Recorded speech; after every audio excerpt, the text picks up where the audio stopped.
Welcome to Nasdaq Trade Talks. I'm Jill Malandrino, global markets reporter at Nasdaq.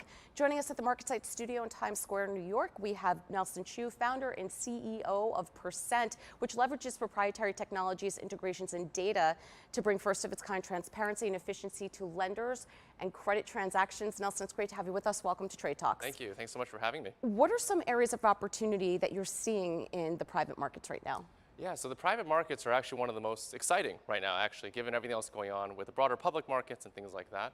And so in the private markets, you have access to things like small business lending opportunities, consumer loan opportunities, and all of those are things that investment opportunities that ultimately are generating yield in an environment where inflation is really high, where other markets are down. This is still generating anywhere upwards of, I would say, 10 to 15 to 20% annualized returns, which you really can't get anywhere else today. What challenges are investors facing in the private debt space?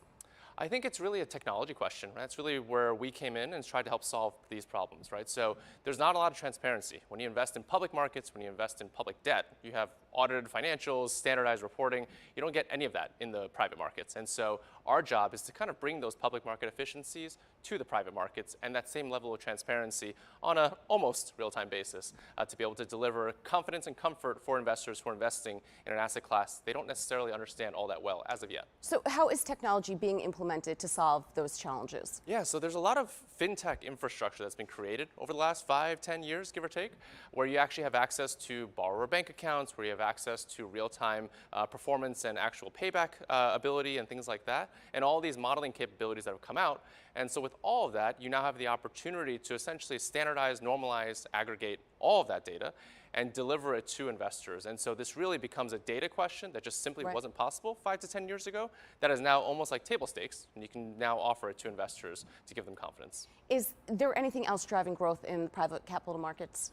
I think in general, there's just been a flight to diversification across the board, and you're seeing that just alternatives, almost like during COVID, I think really took had a big run up, and private debt was almost like the one that has been around for 15, 20, 30 years. It had a great run up post-recession, and now you're seeing that again come to bear because a lot of the other alternatives, which weren't really quite as established in terms of having the infrastructure to support these types of investments and the diligence required, private debt has really gotten there. So it's one of the most exciting asset classes within all of private capital markets, and it's one that we focus on. Is it fairly liquid?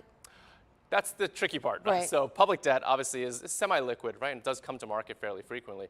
Private debt is liquid in the sense that they have shorter maturities, so they don't have 30-year bonds, they have 18-month bonds or 24-month bonds, which is good. It's inherently liquid in that respect, but there's not a lot of tradabilities. There's no real secondary market around that at the moment, and some of that's regulatory driven. You have a one-year lockup naturally in some of these investments. So this is more for an accredited investor? Correct, yes. Generally, especially for our platform, it's definitely accredited only. There are some other private capital markets platforms and alternative investment platforms that are for just general investors, but that is also a regulatory thing. It depends on how you file it from a regulation standpoint. All right, Nelson, appreciate the insight. Thanks for joining us on Trade Talks, and thanks for joining me. I'm Jill Malandrino, global markets reporter at Nasdaq.